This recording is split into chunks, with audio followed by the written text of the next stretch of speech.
Welcome to Stories of Sacrifice, American POW-MIA's podcast. I am your host and lead researcher, John Baer.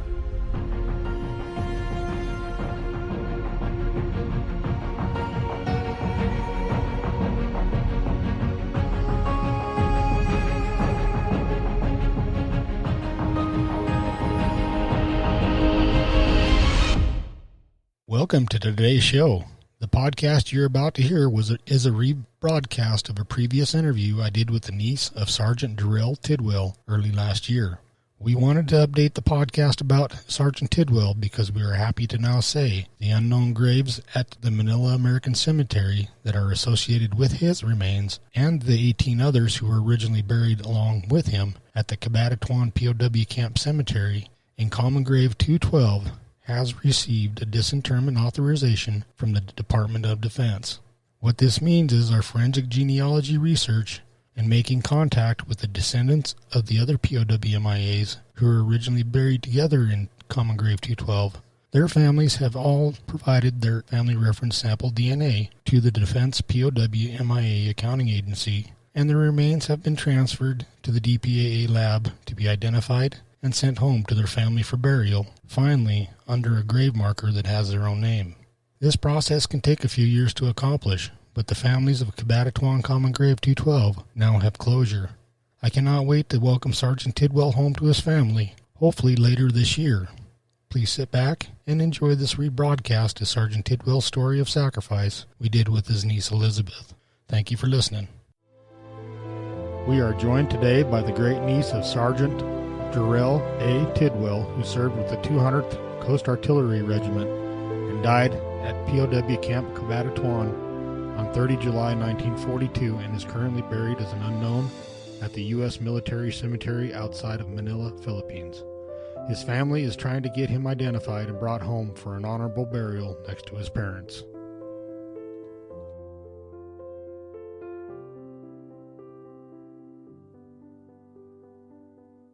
My name is Elizabeth Baker, and my husband's great uncle, Durrell Tidwell, is my POW. He was born April 13th, 1920 in Roosevelt County, New Mexico, and he was a lot older than my grandma, so she doesn't have a lot of memories of him growing up. She remembers that he would whittle little toys for her that she could play with, and she remembers like him driving her around in their old car and riding horses with him. Oh, cool. Yeah, she really only has a couple of memories. She was 8 when he left, when he enlisted. And she does remember, she has kind of a cool memory. The day that he left, he snuck into the house and hid behind the door and surprised his mom.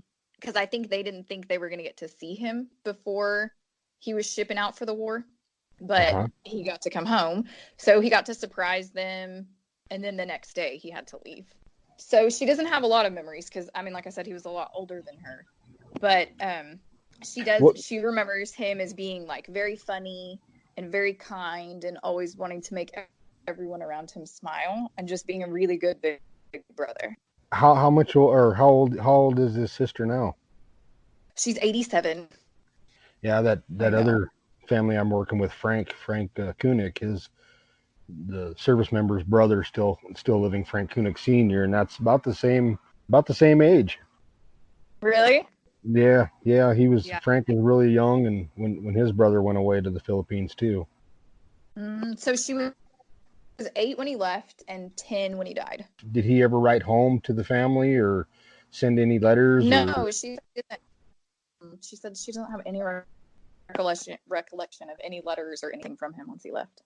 I'm sure he did. I mean, I'm sure he wrote to his parents, but she was such a little girl. I think she doesn't remember it. And if there were letters, we don't have them anymore. Was she the only sibling to Darryl? No, there were 7. But she's the last that's living. 7. She's the last, yeah. Now, did he have any other brothers that served? Do you know? Yes. Their brother Gaston served in the Navy.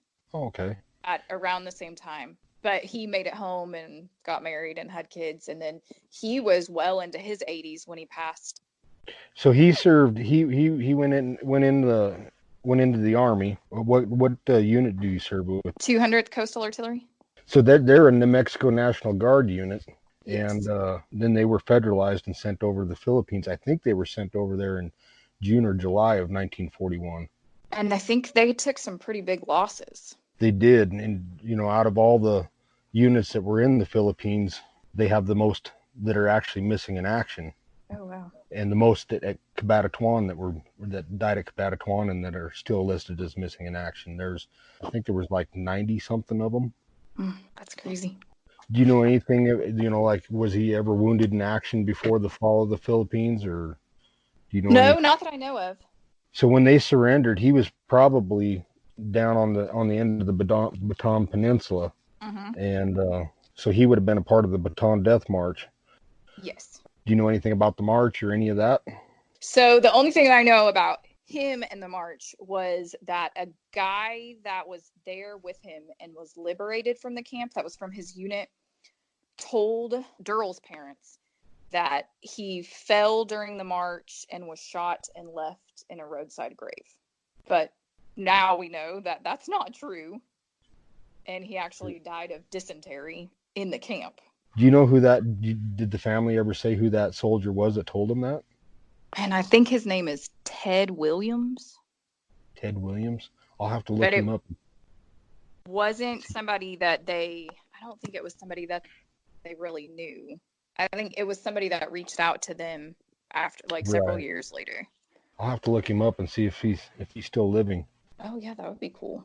I'll see if I can find his I'll see if I can check and figure out what his actual name is. Okay. Like his full name, and see if I can find anything. But with the case, so did your grandmother, is she the one that contacted the Army about trying to get him identified, or did they contact her? No, I contacted the Army. Oh, you did. So the Army had never reached out. No. In the last 5-6 years to say, hey, we could possibly identify him if we had DNA. Nope. She didn't even know that. I don't think she believed me when I told her that I was gonna call. Yeah, I think she thought that I was crazy. Oh, no kidding. What are her thoughts about it now? Oh, I don't know. She cried a lot.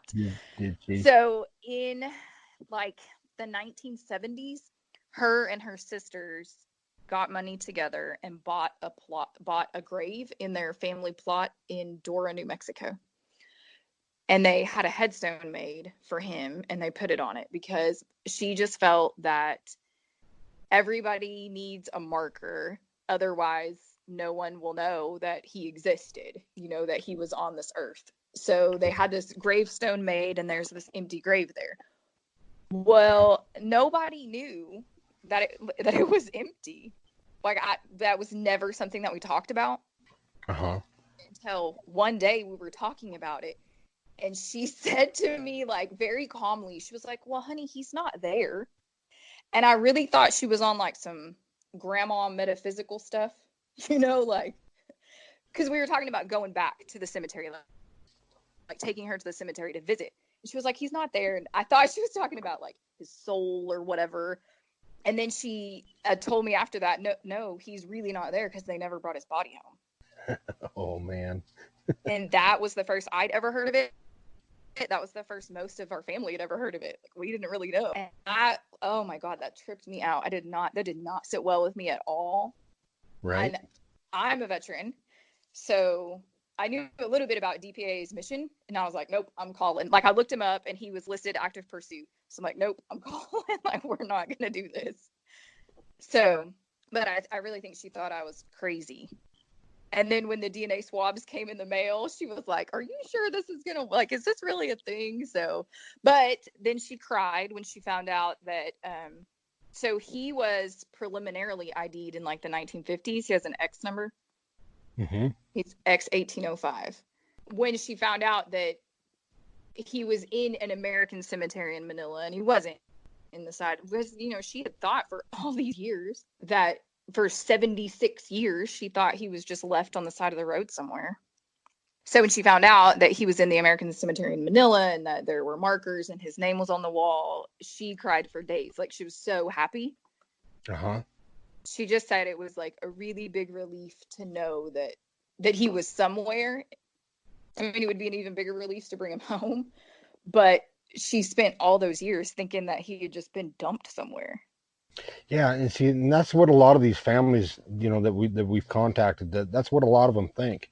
They think, right after Baton fell and they passed away in the prison camps, when the Philippines was liberated and they exhumed all these graves and they couldn't make identifications, the families were sent these telegrams that were saying, basically that they had no clue where their loved one was located, and if any information came forward in the future, they would reopen the case.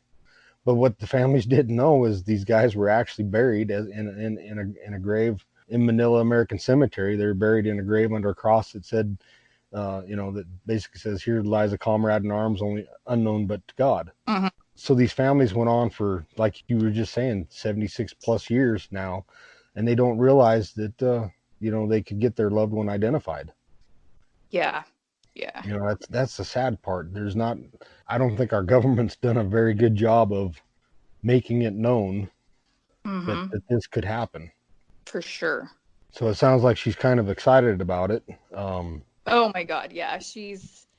I honestly think even if I'm not successful and I never bring him home, she has gained such a sense of peace about it, just knowing that he's somewhere. She Right. wants him to come home and she wants to put him in the plot next to his parents and she wants all of that, but at least she doesn't have to, at least some of her questions were answered, I think. Well, and it's always, I'm sure it was always something in the back of her mind every day, thinking that he Oh, was for lost and, yeah. never to be found. At least she knows that he's in that cemetery.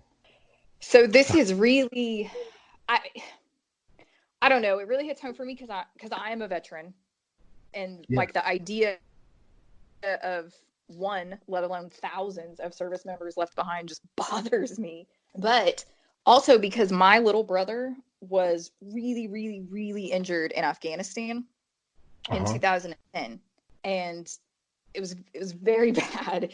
And the Red Cross called my parents, and it was like there were several hours when we didn't know if he was going to make it to Germany and then make it to Walter Reed, or if he was going to die on the way, but they told us to be prepared. And he didn't. Like, he made it to Walter Reed, and he's made a really, really remarkable recovery. Oh, good. And to me, I just think, like, I remember how horrible those couple of days were when we didn't know. It was like, we don't really know we don't know what happened. We don't know if he's alive right now, if he's dead right now. Like, we don't know what's going to happen. And it was the most horrible feeling of my life. Yeah. And then to think that she has dealt with, something similar to that, because obviously eventually your hope runs out and you just know that he's not going to come home. But originally they weren't even told that. They were just told that he was lost. Right. Yeah. He was missing in action. And Yeah. what takes us days or weeks to learn, back then it took them months and years. Yeah. Yeah. So I just can't imagine that she's lived with that for 77 years. And I thought I was going to go crazy after 2 days with my brother, and my brother's still here. I can go see him and talk to him whenever, but I can't imagine what that would be like to know not only that you lost him in a war, but that there's no place for you to go to honor him. And you still have so many unanswered questions. So that's another one of my, like, not only do I want to do it for her and for him, that's another one of my big pushes, is just to be like, I can't imagine as a sister dealing with that for that long. Right. So he died at Cabanatuan. Yeah. What grave was he in? 212. Buried in 212. How many men were buried with him that day? 19. 19 total, including him? Yes, 19 with him. How many were identified after the war? So 9 are listed as resolved. 1 is listed as closed because he was a Norwegian civilian. He was like a merchant marine. Yeah, Ingrid. That's right. Yeah. Been a while since I worked on your case. And all the rest are NID'd. List is missing in action. How long have you been working on this case? A little over a year. What was It was interesting, I remember now thinking back how I ran into you on Facebook. yes. Okay, because I called DPAA, I start the case. I'm like, okay, I need to find somebody that knows more about this than I do. So I made a post asking for help, and you responded, and you were like, "Is this your grandma, and does she live here?" Because you had been working on coal. Yeah, I was working on coal. I was actually working on coal for another organization that I volunteer with, Purple Hearts Reunited, and I had bought a bunch of Cole's mother's personal belongings. It was her Gold Star mother's hat and some other stuff that was on eBay, and so that's what got me onto coal. But then I started researching the grave, and I already had a bunch of this information, and then I seen your post on Facebook, and I said, "This is more than coincidence." Yeah, that was so crazy. It was, and so we've pretty much identified most of the families, and I know you've been so proactive in calling these other families to get them to provide family reference samples. So I'm And at 7. so you've got 7 out of the 12. I well, need 12. 12 you need will be my 12. 60%. And we have 7. And I don't want to put you on the spot, but what is your thoughts about this 60% policy? I mean, I get it. I understand it. Like, they have to prioritize. They can't dig. I mean, I'm sure they're grossly underfunded and understaffed. I'm not sure it's not maybe a little bit arbitrary. Uh-huh. Like, where did 60% come from? Like, why not 50? Why not? And especially because, well, I don't know either. Because like, they think they know which grave mine is in. Mm-hmm. But we can't get an individual disinterment because they are keeping them all together, and they won't do anything until we have the 60% of the family reference samples. Right. So I don't know. On the one hand, I have a lot of questions about it, but then I do understand that there needs to be a way to prioritize it. And if they don't have enough information about the grave, then of course they're going to go dig up another one before they do mine. But I do find it a little bit frustrating.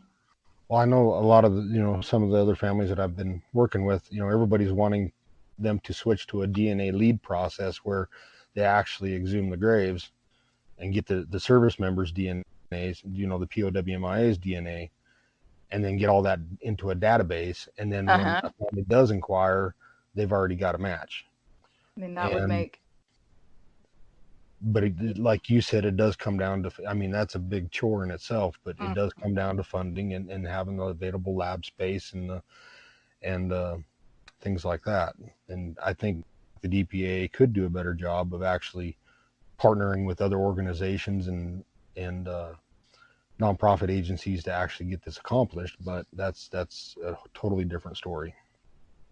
I mean, I honestly, I just wish they would do more of, like, even if they weren't in a target families, because every family that my family and then the other 6, none of them had ever been contacted at all. Right. So, I mean, even if they're not going to target, like, maybe some kind of public information campaign, because people just have no idea.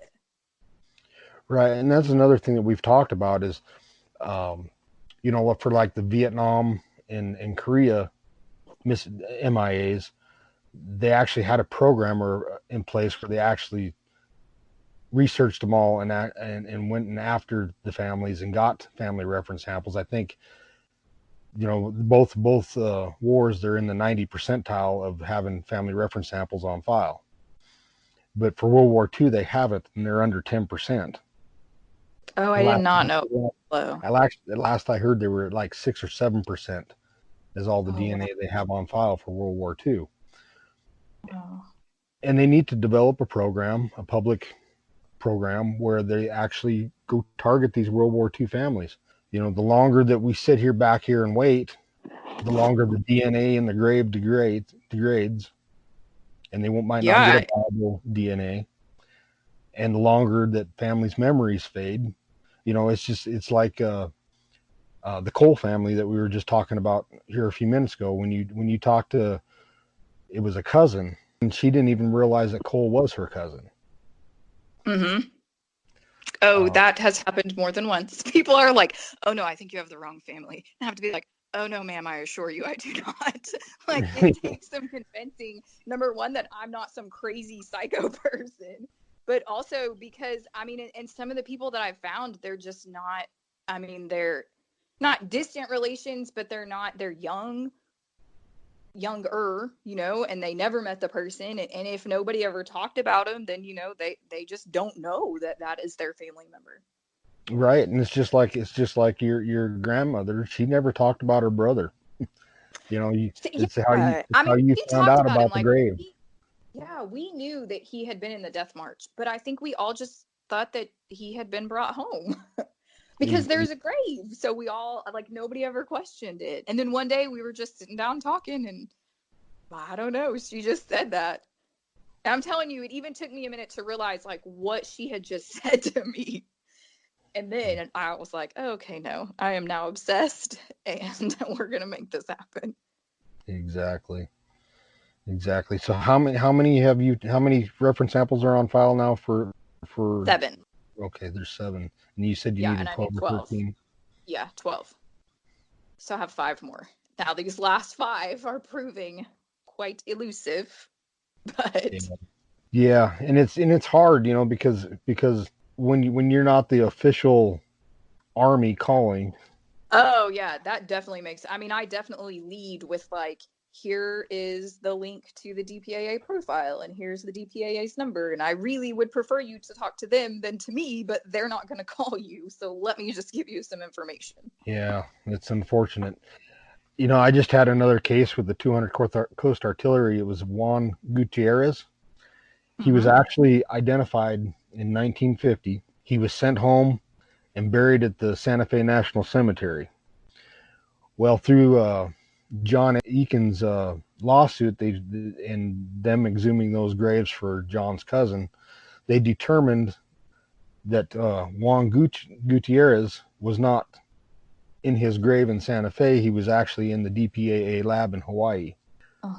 So the Army, I guess, assigned a caseworker to him, and they tried to find the family, and without any luck, from my understanding. So they started running ads in the Santa Fe newspaper, requesting if there was any family for them to contact the Army casualty.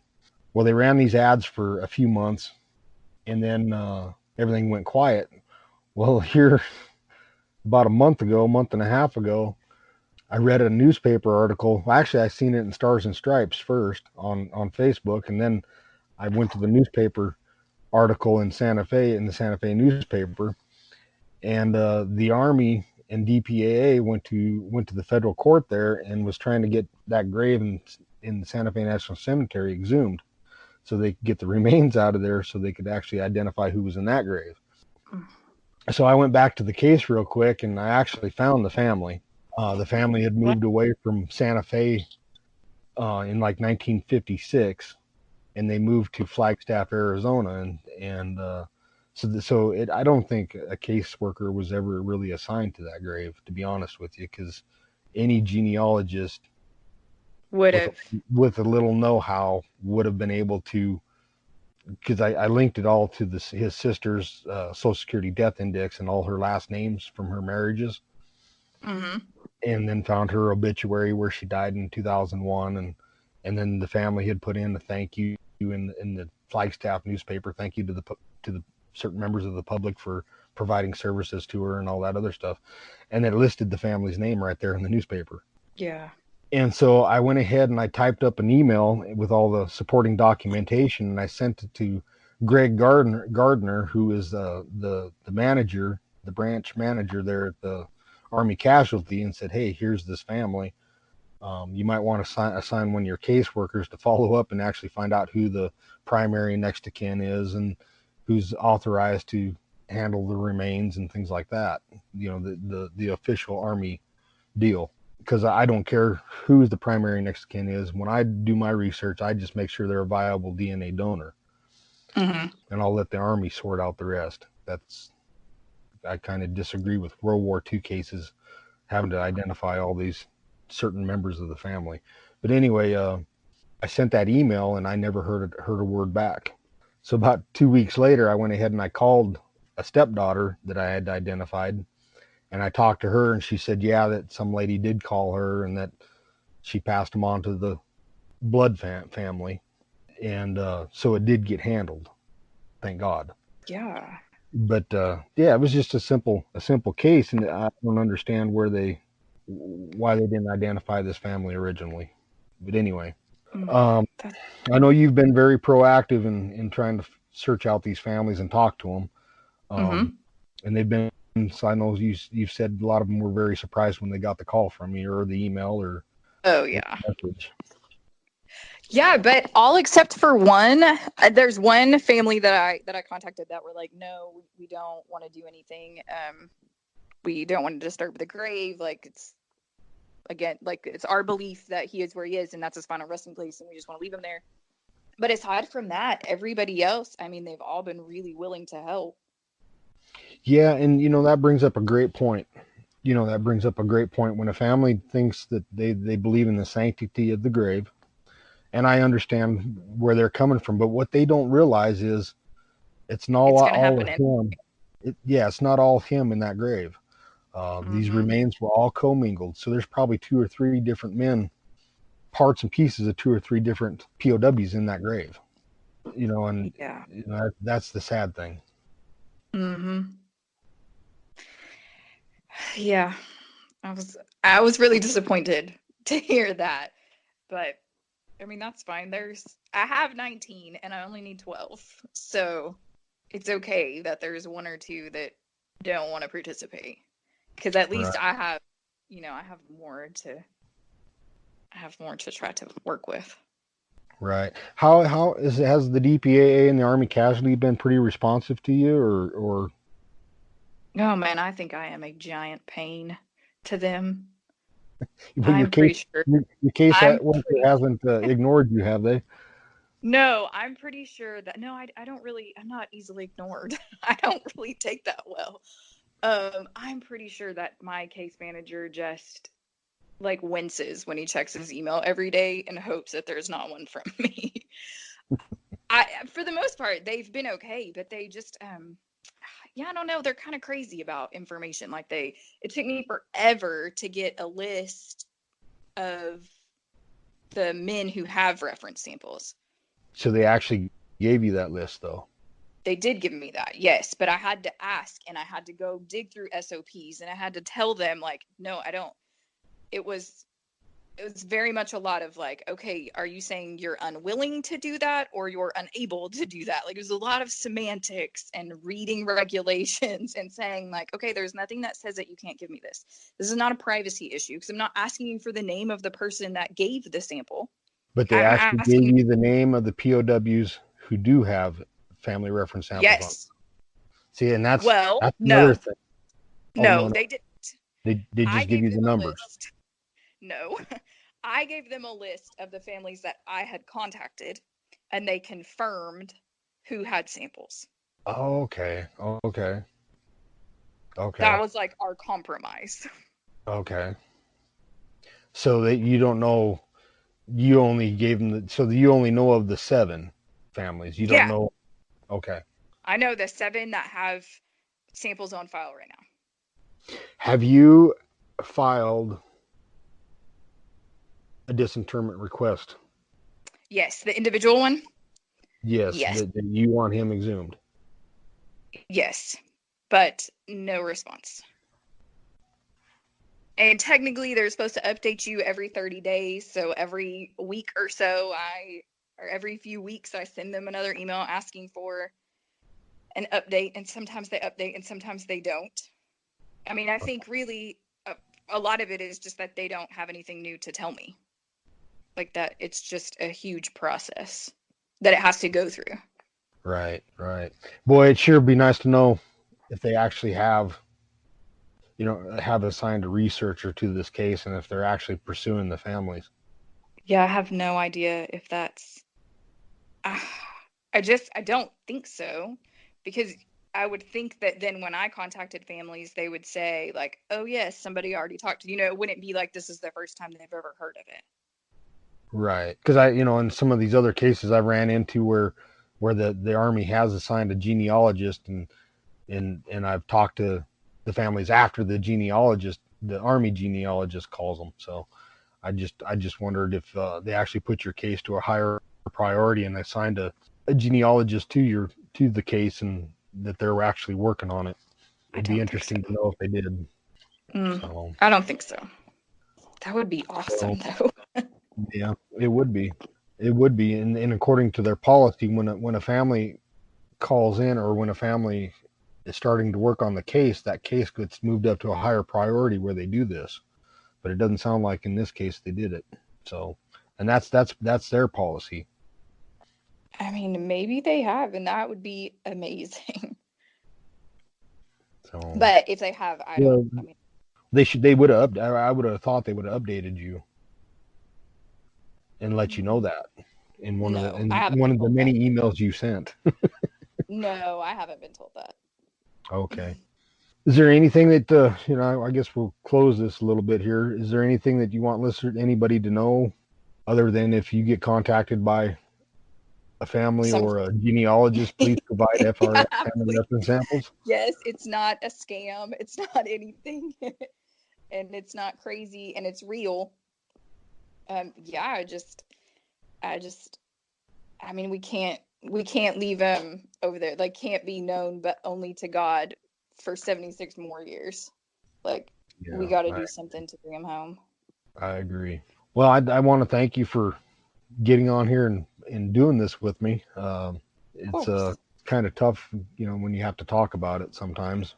And I'm hoping for his sister's sake that this happens real quick for her before she passes.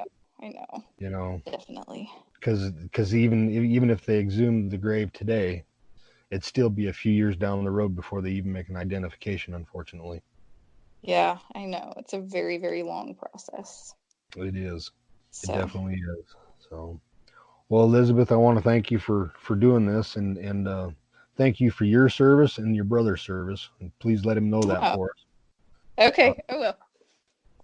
And if you have any questions or any more comments after we get off, please feel free to let me know. Okay. So, and it was great talking to you today. Yes, you too. Again, I want to take a minute and thank Elizabeth and the Tidwell family for bringing this story about Durrell and his sacrifice for our country during World War II. It is our hope that each and every one of these men will someday be identified and brought home to their loved ones. This has been a production of the U.S. POW-MIA Family Locating. You can find us on the web at www.uspowmia.family